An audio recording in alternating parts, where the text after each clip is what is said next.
Podcast Answer Man, episode number 412. Entertaining, educational, and encouraging content that makes a difference. This is GSPN.TV. Join the community.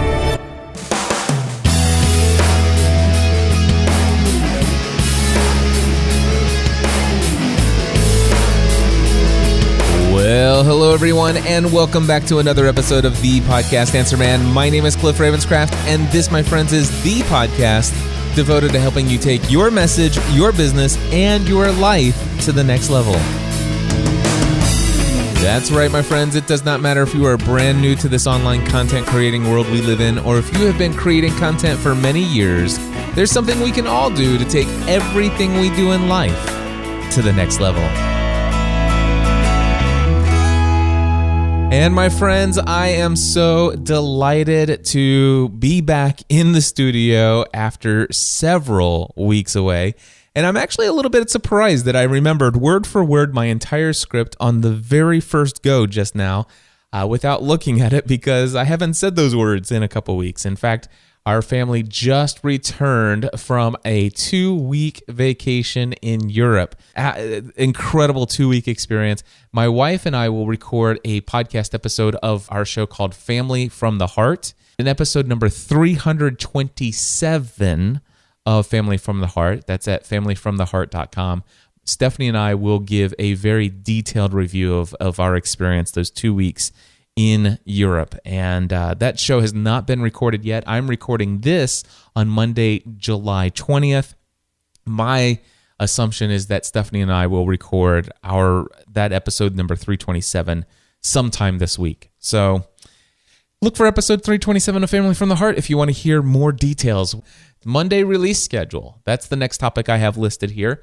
I have had a couple people say that they really enjoyed the move to Monday as far as my release of new podcast episodes. Now, here's the deal, though.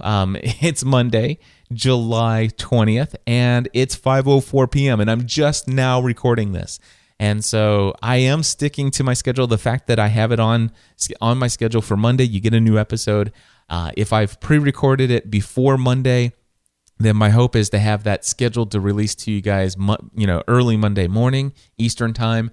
However, if I have not pre-recorded the episode at some point before Monday, that means that in my mind, I have until I go to bed at night on Monday to get this thing recorded and published out to you guys. And so here I am today, recording later in the day. I've been playing around getting the show notes put together. Probably spent about an hour putting together the outline for today. And I probably spent another hour playing around with a new jingle player, a little application that allows me to just click a button and go, Podcast Answer Man. And that was much louder than I had anticipated it being. In fact, I thought that I had changed the setting on that, but apparently it went back. Anyway, I'm not even going to tell you what the jingle player is at this point because I'm not sure that I'm going to recommend it yet. It is expensive. I spent $20 on this application at the recommendation of my great friend Father Roderick. So he showed it to me there in his studio in Amersfoort. He's been super excited, been talking about this application a lot himself. It has got a lot of functionality to it, I can tell you. The interface is not intuitive at all, not even slightly intuitive. And it took me about an hour to figure out how to do what I've found to do so far, and I'm still not quite certain on how to get it to do everything I want it to do. So I'll play with it over the next week or two and see how I like it and if I can get used to it. And if it becomes something that I think is worth recommending to you, that's when I will come forward and tell you the name of this $20 application for jingles on my iPad. If that's interesting to you, stand by. It will come soon. And even if it's something that I won't recommend, which I imagine once I get it figured out and it's not so new and I've got over the massive learning curve, I imagine that I'm going to like it and I'll recommend it. But even if I don't, I promise you this, that within the next several weeks, Well, I'll tell you what, within the next month, I will definitely tell you one way or another how I feel about this app. And I'm going to try to not get frustrated by the learning curve and go back to the other app, which is Soundbite on the desktop. So stand by. Within the next couple weeks, I'll have more. All right, so our first question here is this. What is needed to hook up 2 sets of headphones to our mixer? If I plan to do an interview with an in-studio guest, do you recommend that I provide them with headphones as well? Okay, so this person is in the studio. They have a mixer, they have a microphone, another microphone for their guest, I'm assuming, as well. And I have, typically they will have a pair of headphones that are plugged into their own mixer so that they can monitor the sound when they're recording their quote unquote solo show. But now they're getting ready to have a guest in studio. And the question is, number one, do I, Cliff, recommend that their guest have a pair of headphones as well? And the answer to that question is absolutely yes. It's not essential, or wait, let's see here. It's not mandatory. It's not required. Let's put it that way. It's not required, but it is definitely highly recommended. Okay, so it's not required because you, on your end, can be listening as they're talking, and you are, if only you have headphones, something that you definitely want to listen for is definitely for yourself. Do you find yourself turning away from your microphone, kind of like what I just did? So here I am. I'm now looking directly at my microphone, and then if I turn away and look to where the chair where my guest would sit, I'm currently looking at that chair away from the microphone. And as a result of going back and forth like this, you can tell a drastic difference in the sound of my voice. I mean, you can still hear me when I look away, but it's definitely different, and it is distracting in my mind and definitely reduces the quality of your sound. And so basically when I'm a solo and I'm doing a show, if I find myself needing to look away in that same direction, I want to bring the microphone with me. Or if I want to leave the microphone where it's at, I want to actually stay in front of the microphone and turn my head and keeping my mouth in front of the microphone so that it's picking up my audio. So I being able to listen in my own headphones helps me to tell the difference between this and this. All right, so that's what I'm able to tell just with my own headphones. Now, if I give my guests their own set of headphones, they can hear the same thing. They may not know to listen for it, but I would actually coach them on this before we hit record. I would say, okay, now it's very important that you have your headphones on, and what the headphones are going to allow you to do is to hear your own voice so that you can tell whether or not you're having a good strong sound and whether or not your sounds levels are consistent all the way through the episode. And what I mean is that one of the things I'm going to ask you to do is always look into the microphone. Even if you're looking at me, it's important that your mouth is in front of the microphone at all times.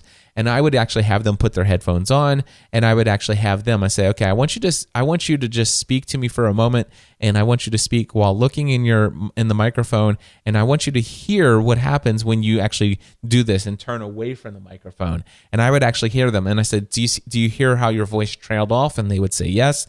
I said, you want to avoid that, and that's why I've given you your own pair of headphones as well. Now, if you forget, and we're recording the episode and I notice that you've looked away, you may see me just point at my microphone, and that's my indicator to you to make sure that you actually are speaking directly into the microphone in case you forget. And if I have to do that several times throughout our interview, it's perfectly fine. It's very normal not to be as attentive to that as I am as a result of how many times I've done interviews. So that's kind of how I would coach them. And so the answer to the question is yes, I definitely recommend that you provide them with their own headphones as well and give them that kind of instruction. Now, what is needed to hook up more than one set of headphones to your mixer?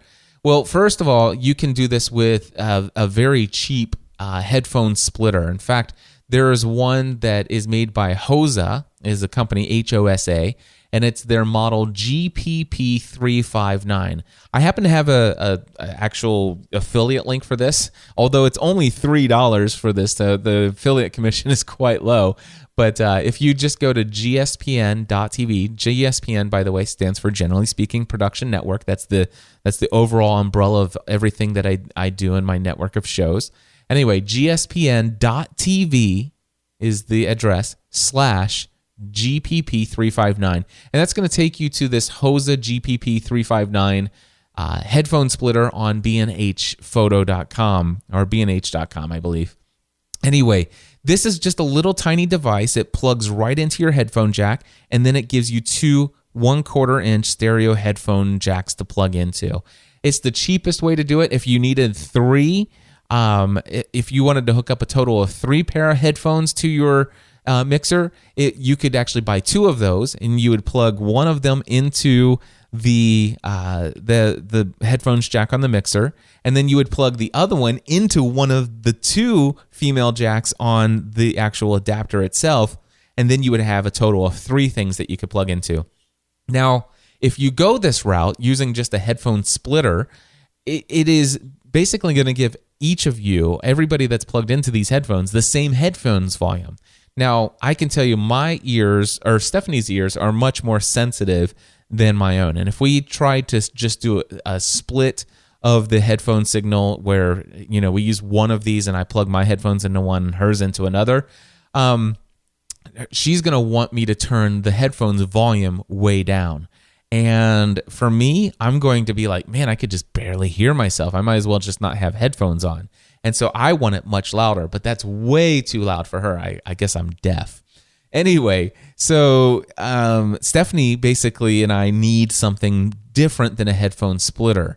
And that's where you would move into something that is it's meant to do the same thing, but it gives you the ability to control the volume for each pair of headphones that are plugged into the splitter device. And they're actually called headphone amplifiers, all right? So a headphone amplifier. And by the way, the one that I personally use is a Behringer HA4700. I do have an affiliate link for this as well. It's gspn.tv/HA, like Henry Alpha, 4700. So gspn.tv/HA4700. That's going to take you to this Behringer headphone amplifier that I use. And this device basically requires that you have what they call a patch cable, where it has a 1/4 inch stereo plug on both ends. So it's a 1/4 inch stereo plug patch cable. And that's going to plug into your headphones jack, and then it's going to plug into the input of this headphones amplifier. Then you're going to plug the power into the power cord, and then you're going to be able to plug in up to 4 pairs of headphones into that headphone amplifier. And the very nice thing about that is that you will be able to independently control the volume for each pair of headphones that are in there. So I can turn mine up nice and loud, and I can turn Stephanie's down so it's much softer, and she can hear it at her level. I hear it at mine. Now I think that device is, gosh, how much is the HA4700? Let me just take a look real quick. $130. Now, I will tell you, there are cheaper options out there. In fact, many years ago, I used this headphone amplifier made by a company called Rolls, ROLLS, and it was, I think, $50. And it worked for several months, but eventually, I just don't think it was built that well. And after probably maybe 7 or 8 months, some of the channels started to produce lots of static and then eventually shorted out. And I think eventually it got down to where I could only plug in 2 headphones at a time. And there were times when I actually had more than one guest in the studio. And so I ended up upgrading to the Behringer unit that I still have today. So yeah, there you go. That's the answer. Number 1, yes, I would recommend that you give your guests in studio headphones as well. And number 2, you want to either use a headphone splitter or a headphone amplifier. And I'll try to remember to put links to all of those things that I mentioned here in the show notes at podcastanswerman.com/412 for episode number 412. All right, next question is, do you think podcasts will always be free to listeners? Well, first of all, most podcasts are free, but the idea of the content delivered via podcast, it is definitely not in the definition of a podcast to be free. A lot of people just in their mind, they think all podcasts are free, but that's just not true. I would say that probably 99% of podcasts out there, maybe even 98% of podcasts out there are free, but there have always been paid podcasts, premium podcasts out there that you would pay for. So first of all, what is a podcast? And by definition, a podcast is it's media files, usually audio or video, or digital media files that are released in episodic form. So there's more than one episode of these digital audio or video files. And not only is it episodic digital audio or video files, but they're delivered by and subscribable via an RSS feed. That is what makes a podcast a podcast. However, you can actually make it to where that RSS feed that people can subscribe to and have these episodic media files delivered by, that RSS feed can be a premium thing that people pay for.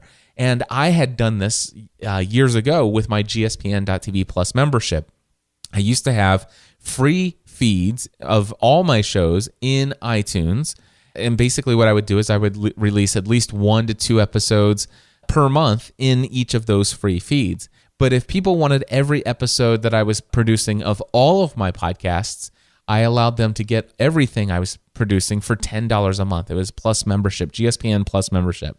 And we had hundreds of people who had signed up for that, and that was generating some significant income. And it worked. And so not all of the podcast content that I've ever created has been free. I've had several podcasts that people paid for access to have all of the content. So to answer this question, do you think podcasts will always be free to listeners? Not all podcasts have always been free, and there are still some today. Now, I got rid of my paid podcast subscriptions. It became too much of a hassle to keep up with the premium feeds and having them password protected and managing all of that. Even though it was making a significant amount of income, it was more of a hassle to manage, especially every time iTunes updated something. It would break the password ability of people logging in. It was asking them to enter their unique password that I had given them every time their software was checking their podcasts for any of the podcasts that they were subscribed to. Every time that they closed the app, you'd have to type the password in every time they opened the app again. It just got to be too crazy, and I got rid of that functionality. Now the thing is, though, is there are I think it's called Nanocast. I've never used this service before. Yeah, it's still there. Because if you go to nanocast.com/docs/premium podcast, they do still have documentation there. So it does say Nanocast Premium Podcast Guide. So anyway, Nanocast is out there. I don't know how many people use Nanocast, but I would imagine that some developers out there found a way to create a much simpler solution than the home-built solution that I was using years ago, and where people would not actually have to type in their username and password into their software, but where they were giving a special individual feed that was coming off of a developed platform or service, where that feed was dynamically generated. And if people stopped paying, then that software would shut off that dynamically created RSS feed that did not require a username and password login. So I'm sure the solutions are out there. I'm absolutely positive that there are still podcasts out there. There are probably hundreds and potentially thousands, but probably hundreds of premium podcasts out there that you actually have to pay for to be able to access them. So do I think podcasts will always be free to listeners? What I will tell you is I believe there will always be a majority of podcasts that are available for free to podcast listeners. I think it will always be that a majority of all the podcasts out there, an overwhelming majority, almost all podcasts will probably almost always be free to listen to. And I do also think that there will always be premium podcasts out there that you'll have to pay for if you want to be able to access them. So they always have been there, and I believe that they always will be. And I still see a value in that. And I personally, however, if I was going to try to generate income on a per episode basis like that, before I would go into the premium podcast solution, I would try a listener supported solution via something like Patreon or even your own custom method of having people sign up. That's very effective, and when you don't have to give away such a high percentage of that revenue, it's kind of nice. But then again, I've been using Patreon for Pursuing a Balanced Life now for quite some time, for several months now, and let me just take a look and see where that show is. I'm currently looking at 27 patrons, which is not a lot. There's, I think, that podcast is right around either between 1,300 to 1,500 subscribers, and 27 of those folks have signed up to contribute to Pursuing a Balanced Life, and that podcast is bringing in $77 per episode. So it's not a significant amount.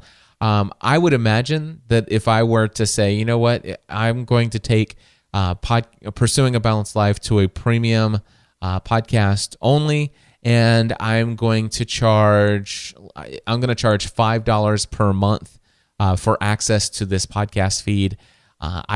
My guess is that if I were to do that, I probably, out of, let's just say if it's 1,300 subscribers, which I know that's the lowest number that actually listen to every episode. And if I were to do that, I probably would get about 300 to 500 of those subscribers who would actually pay $5 a month. But I've never forced that. I just say, guys, if you'd like to, you can support via Patreon. So I don't know. I'm not wishy-washy over how I feel about premium podcasts. I think there are different ways and probably better ways that you could generate income from your efforts in podcasting. I'm definitely not opposed to premium podcasts. I'm definitely not opposed to charging for your podcast. I will tell you that I have never personally found and used a solution that was easy to manage and stuff like that. And again, I've never used the service named Nanacast. And I think there was another service before Nanacast, and it might be that service was purchased or was rolled into what is now Nanacast. But anyway, I've never used it, but I think I see some value in it. I hope that I don't see a trend where more and more podcasts go to where you have to pay for it. And if you do something like that, my concern was that I was creating all of this content where only a percentage of people would actually sign up to pay for the premium, whereas if I were just to release every single episode out there for free, at least I'm reaching more people with my message. And the percentage of people who would actually buy a product or service from me or contribute in value in some way, shape, or form, even if it's not financial, the percentage would still be about the same as the people who would pay before. And ultimately, if I have more subscribers but the percentage is the same, I'm actually getting a greater return by giving it away for free. I don't know if that made sense in your mind, but it does in my mind because I'd given a ton of thought to that. And I found it to be true overall. Although financially, I have not pushed the request for help financially as much as I could have. And in fact, I'll just put a little plug in there right now. Do you enjoy Podcast Answer Man every single week? And if so, if you are not a podcasting A to Z student, you never will be one. You really don't need the digital products or services or any of the other products and services that I typically would sell that would allow you the opportunity to financially support the content that I'm creating here on a weekly basis. If that's the case, but you would still love to kind of financially give back to the work that I've done here on Podcast Answer Man, there have been a number of people who don't listen to Pursuing a Balanced Life who have gone to supportpabl.com, and that's just supportpabl.com, stands for Pursuing a Balanced Life. And if you go to supportpabl.com, it takes you to my Patreon page, and you can click the little button there and become a Patreon. If you do $1 per episode, that's going to be $4 or $5 per month, and you can, of course, do more if you like. But I would love to have some of you out there consider becoming a contributor to Pursuing a Balanced Life. It's my number one favorite podcast that I've ever produced, well above the joy and passion that I get from even producing this show.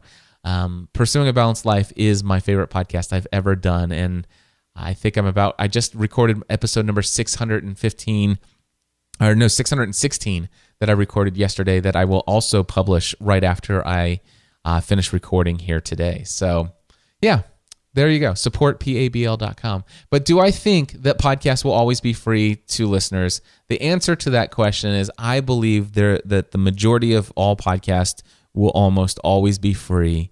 And I still believe there will always be a place for premium podcasts as well.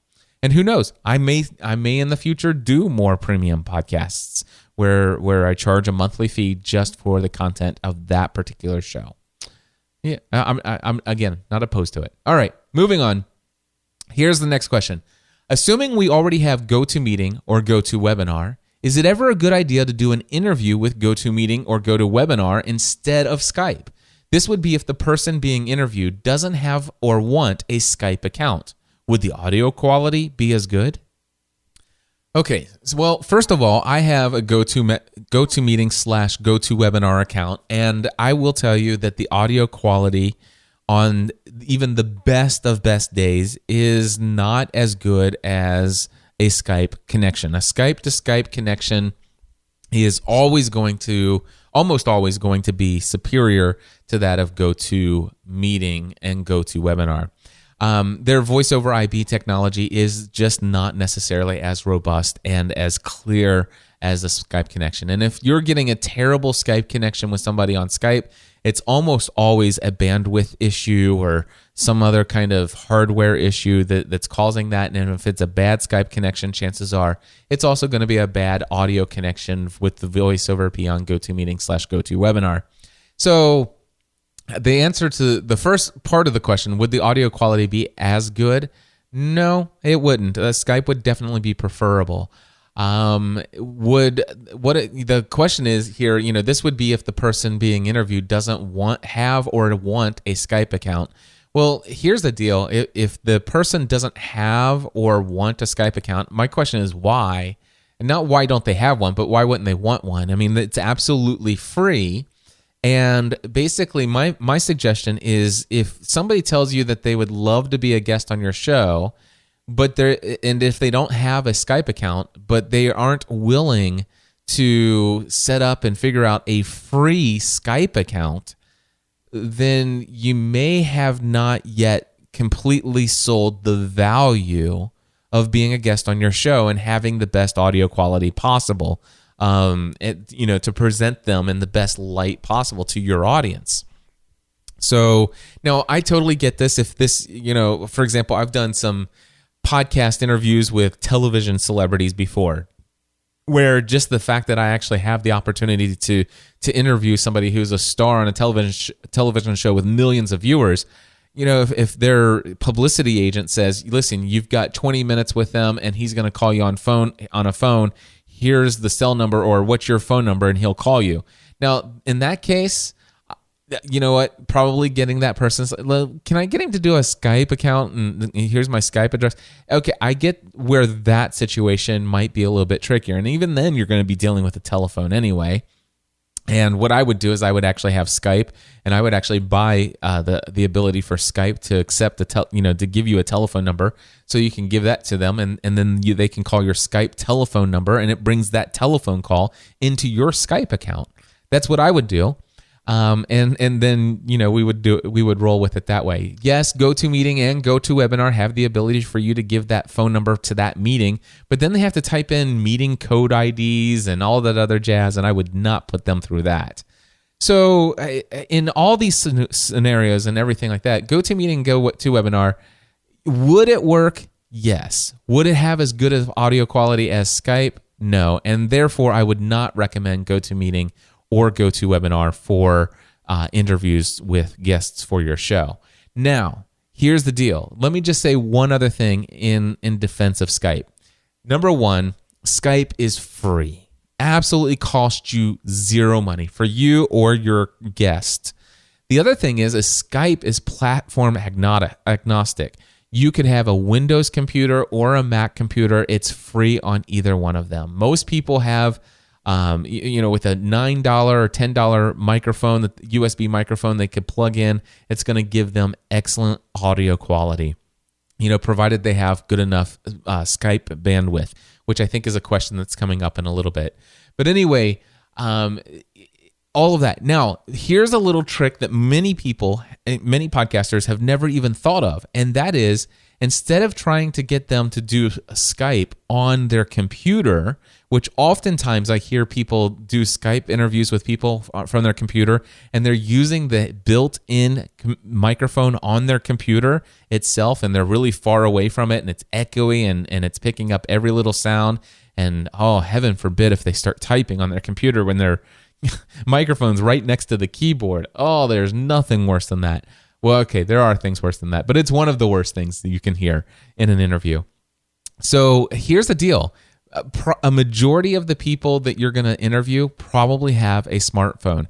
We're talking if they have an iPhone, if they have an iPad, if they have an iPod, if they have an Android phone, if they have a Windows phone. Any of those devices, any of them, will be able to download a Skype application for free on those devices. And all of them have a built-in microphone that is very nice. And if they actually hold that device up, especially if it's one of the either iPhone, Android phone, or Windows phone, once they're connected to you via Skype, they could just hold it up to their ear just like a telephone call, and it's actually going to sound so much better than a telephone call because it is voice over IP using the Skype technology, and it is going to sound really good because the microphone on smartphones today are very good microphones, and I would recommend that you suggest that your guest dial you via Skype using the application on their Windows, Android, or iPhone. There you go. There you go. That's what I would recommend. All right, moving on. The next question is, what internet speeds are required for a good Skype connection? Well, if you just go to gspn.tv/Skype speeds, again, that's gspn.tv/Skype speeds, all one word, that is going to take you to a documentation page on Skype's website. And for audio calling, this is what they say. They said to get a minimum quality, the minimum speeds required is 30 kilobits per second down and 30 kilobits per second up. This is just for you to connect audio from you to one other person. 30 kilobits down, 30 kilobits up. Now, they recommend, however, that you have at least I would say at least 100 kilobits per second down and 100 kilobits per second up.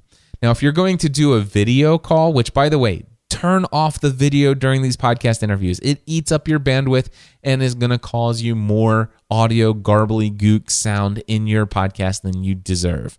All right? So if you want to just do a regular, decent-looking Skype video call with audio, you're going to need at least a minimum, absolute minimum of 400 kilobits per second down speed and 400 kilobits up. If you want HD video, you're going to need probably right around 1.5 megabits per second down, 1.5 megabits per second up. And that's where it's the thing is a lot of people still are using the slowest DSL connections out there, and they're not quite getting even a 1 megabit per second up. They're maybe getting 800 kilobits per second up, which the video probably looks pretty much halfway decent and everything like that.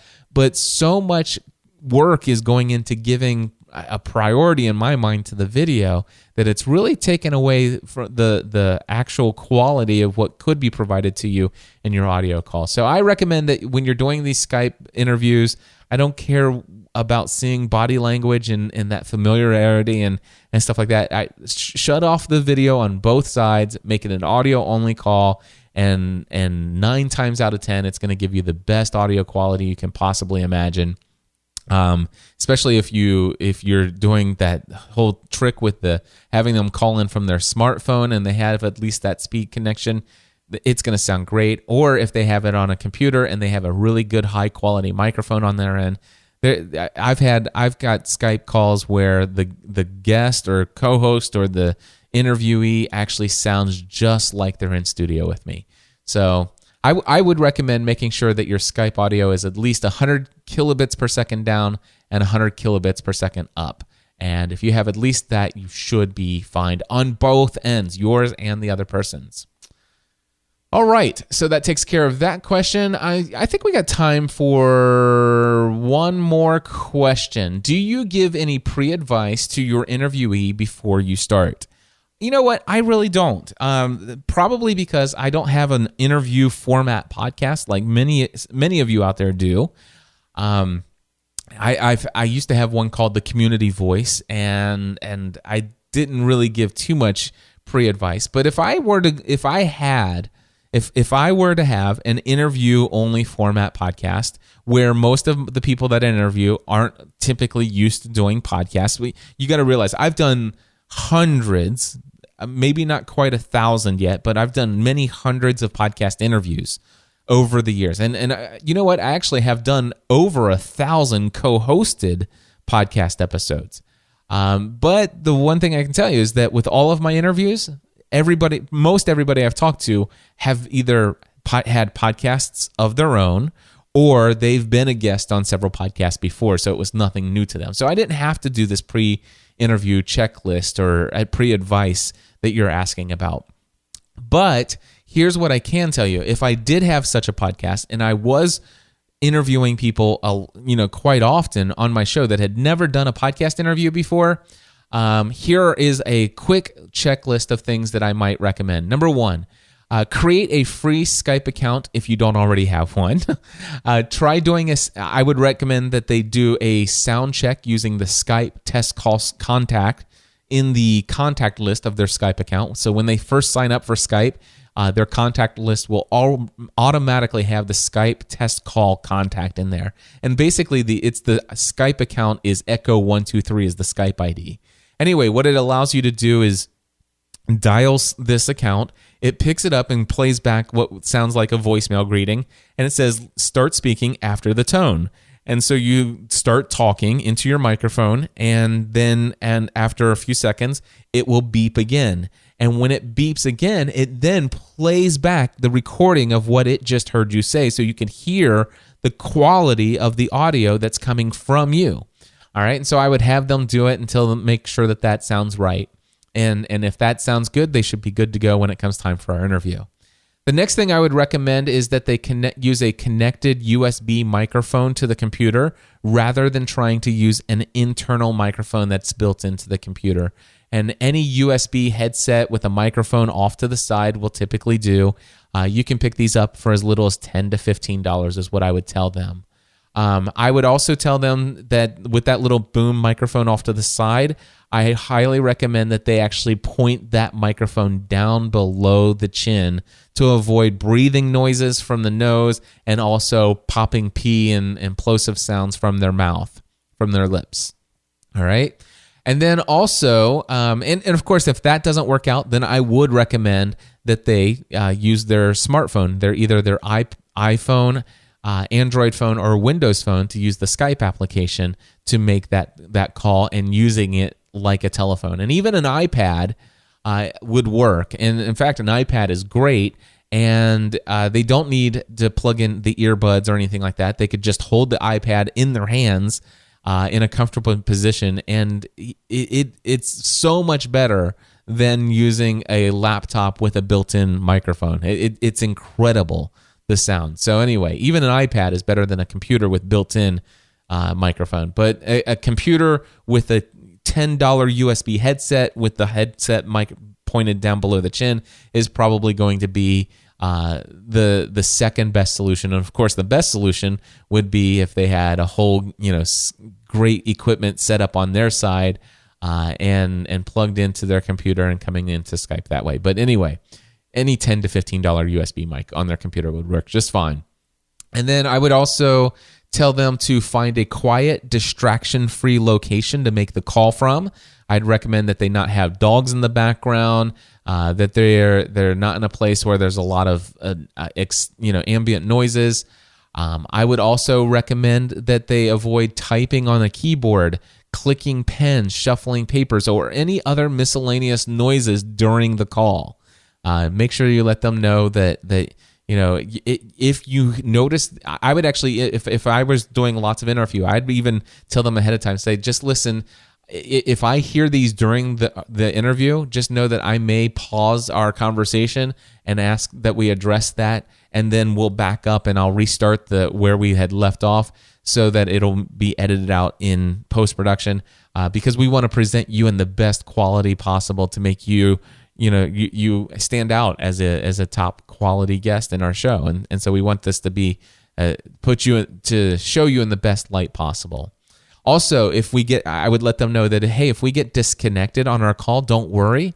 I will call you back and I'll remind you where we were. We'll just go back to where we had kind of gotten caught off. We'll go back just a little bit in the conversation, and in post-production, it'll all be wiped out. It'll actually sound just as though we never got disconnected at all. And then I would also make sure to let them know to feel free to elaborate on questions rather than just giving short responses. That, I want to be respectful of their time, but at the same time, I want our conversation to be natural and free-flowing. And if I feel like we're going in a different direction than what I had anticipated, I'll nudge the conversation into the right direction. But feel free to elaborate on questions rather than giving short responses to the questions, and to tell them that I want it to be more of a conversation. Those are just some of the things that I might give to them. You know what? I do have one more question. Let's just go ahead and put this one in here. Over the years, how have you been successful with consistency? I listen to a few podcasts that do not follow their own schedule. Well, I've been, even in this podcast, there have been some times, even in the recent the recent past of this podcast, where I've maybe not set the perfect example. I feel pretty great about this last trip to Europe, where I pre-recorded 3 episodes while I was away. I feel like I've been, I had made a commitment to make podcasting as a priority here for the rest of the year and beyond, and I think that I've lived up to that, with the exception of 1 week where I missed after making that proclamation. But for the most part, I realized that I have overall been extremely consistent over the years. For 10 years now, I've produced many podcast episodes per week. I mean, it's insane how many I've done. I think I'm getting close now to 3,300 podcast episodes that I've produced. So the question is, how do you become successful with being consistent? And the first thing I would recommend is put it on your schedule. If it's on your calendar every week and it's something that you must do, then that I think helps. So, for example, mine was previously on Thursdays. The problem I found with having it on, not just having it on my schedule, but also I had it on my schedule in a day that was not necessarily, I think, the most beneficial to getting that thing done. By the time Thursday's rolling around, I'm trying to wrap things up, nearing the end of the week, maybe preparing to take the weekend off to go do some things, to do some travel, or whatever the case may be. And Thursdays starting to get up, and I will tell you that if I'm going to talk about priority next, but there were many times where Thursday it just became clear Thursday's not the best day of the week for this to be on my schedule. And so that's why I've moved it to Monday, and I do believe that Monday so far, I think it's going to be a much better day for this to be done. Even though, again, I'm recording this at the end of my day, my business day on Monday, the fact that it is on Monday, it's starting the week off, and it's, in my mind, it's starting the week off right. It's starting the week off with what I'm going to talk about next as a priority being accomplished, and it actually sets the momentum for the rest of the week. That it's like I got this big thing, brand new, fresh, valuable content for my community out of the way, and now what else is to follow? And so, number one, put it on your schedule, but put it on your schedule on a day.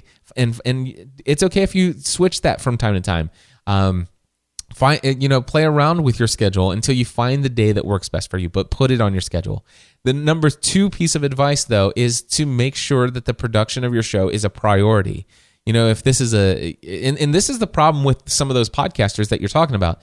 There's many people's podcasts are not something that is tied to their financial income. It's not tied to this, it is not a required essential part of the success of their business, such as my show here is.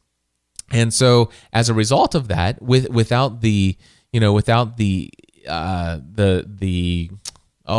accountability of producing content to generate income to support your family, if that's not necessarily there as a motivator, then it's very easy for your show not to be as high priority as income generating priorities. And so therefore you want to make sure that your show is in an appropriate place in your list of priorities. And unfortunately, I think some hobbyist podcasters probably have their show as a higher priority than it should be over some other things. And I've certainly been guilty of that over times. Not necessarily for Podcast Answer Man. Podcast Answer Man, this show is responsible for a majority of my income. And so I think it's an appropriate thing for this podcast to be one of my top priorities. And I've mentioned recently that if it's not listed as a priority, intentionally focused on as a priority, and if it's not on my schedule, then it may not get done, even though it is very important, very urgent, and essential to what I do in my business. So make sure it's on your schedule, but also make sure it is in the proper place and a list of priorities. And if you feel like it's important for you to be more successful with your consistency, then you'll need to bump it up higher on your priority list to make sure it gets done over those things that consistently cause you to push it off until a later time. The next thing I have here is make sure that your show is focused on creating content that you're passionate about. Another reason why many people, even though they may have their show listed as a priority, they may have it on the schedule week after week, but still missing content creation consistently. It may be because you're just not podcasting about something that you're passionate about. It's your heart's not in it. And that's a very difficult one. I've never been able to create content that I'm not passionate about. It just doesn't happen for me. And there have been many times where that the reason why I had a show, had been very successful at consistently producing new episodes, but then found myself missing week after week, it's because that passion was gone. And over time, I determined, it's like, you know what, time to shut this one down. Or it's time to go to the next one, next recommendation, and that is to make sure that your reason why is more than just financially motivated. Is there some other thing that you're accomplishing, some other sense of value or purpose or fulfillment that you're getting from your show and creating it and what it's doing in the world beyond just generating income?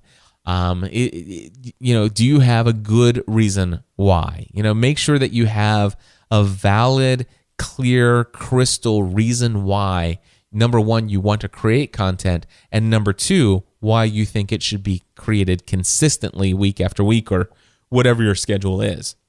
And then finally, it doesn't matter who you are and how noble, that's the one.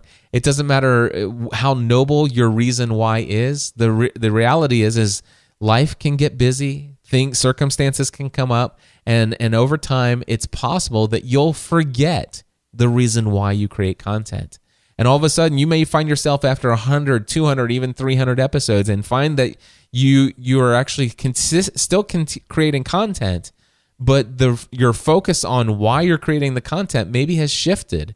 Maybe, and I've had this happen to me. There have been times where my focus has my reason why for creating content has gone from creating content to really help people and to educate, encourage, inspire people, where that's been my primary goal, and it's why I do everything that I do.